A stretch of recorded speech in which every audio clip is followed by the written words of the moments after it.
దర్శకుడు అనిల్ రావిపూడి తన మొదటి సినిమా నుంచి తనకంటూ ఒక గుర్తింపు తెచ్చుకుని తనదైన మార్క్ కామెడీ స్క్రిప్ట్ తో హ్యాట్రిక్ విజయాలను అందుకున్నారు. ఇప్పుడు కూడా అలాగే ఫ్యామిలీ హీరో విక్టరీ వెంకటేష్ మరియు మెగా హీరో వరుణ్ తేజ్ల కలయికలో క్రేజీ మల్టీ స్టార్టర్ గా తెరకెక్కిన చిత్రం F2. అనిల్ మరోసారి తన మార్క్ కామెడీతో నవ్వించడానికి సంక్రాంతి అల్లుళ్లుగా ఈ పండుగకు ప్రేక్షకుల ముందుకు వచ్చారు. మరి ఈ సంక్రాంతి అల్లుళ్లు ఎంతవరకు నవ్వించారో ఇప్పుడు తెలుసుకుందాం రండి.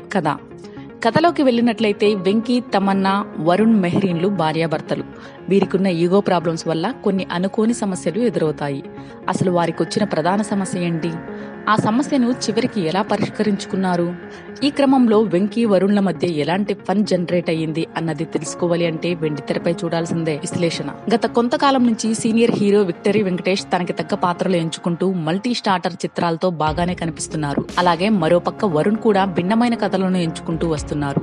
అదేవిధంగా తనదైన మార్క్ కామెడీ చిత్రాలతో వరుస విజయాలతో అనిల్ రావిపూడి కూడా దూసుకెళ్లిపోతున్నారు. ఇప్పుడు ఈ ముగ్గురు కాంబినేషన్ లో వచ్చిన F2 చిత్రాన్ని విశ్లేషించినట్టయితే మొదటి సగం అంతా అనిల్ మరోసారి తనదైన మార్క్ కామెడీతో ప్రేక్షకుల్ని అలరిస్తారు. అక్కా చెల్లెలుగా తమన్నా మరియు మెహ్రీన్లు బాగానే ఆకట్టుకుంటారు. అలాగే చాలా కాలం నుంచి వెంకటేష్ నుంచి అప్పట్లో ఉండే కామెడీ ఎవరైతే కోరుకుంటున్నారో ఈ సినిమాతో వారికి మంచి సమాధానం దొరికిందని చెప్పొచ్చు. అలాగే వరుణ్ కూడా తన కామెడీతో బాగానే అలరిస్తారు. వారి భార్యల వల్ల పడే ఇబ్బందుల వల్ల ఫ్రస్ట్రేషన్ ఫీల్ అయ్యే భర్తలుగా వెంకీ మరియు వరుణ్లు మంచి ఫన్ రేట్ చేస్తారు. కానీ ఇక్కడ దర్శకుని విషయానికి వచ్చినట్లయితే ఫస్ట్ హాఫ్ ముగిసే వరకు కథ ఏమిటి అన్నది ప్రేక్షకునికి ఒక క్లారిటీ అంటూ రాదు. సినిమా చూసే కొద్దీ కామెడీ బాగానే పండుతుంది, కానీ అసలైన కథనం ఏమిటి అన్న దానిపై దర్శకుడు కొంచెం దృష్టి పెడితే బాగున్ను. ఇక మిగతా నటులు రాజేంద్ర ప్రసాద్, ప్రకాష్ రాజ్, వెన్నెల కిషోర్ తదితరులు వారి పాత్రల పరిధి మేరకు బాగానే అలరిస్తారు. అలాగే అనిల్ యొక్క అన్ని సినిమాల్లో ఉండే కామెడీ మార్క్ డైలాగ్ అంతేగా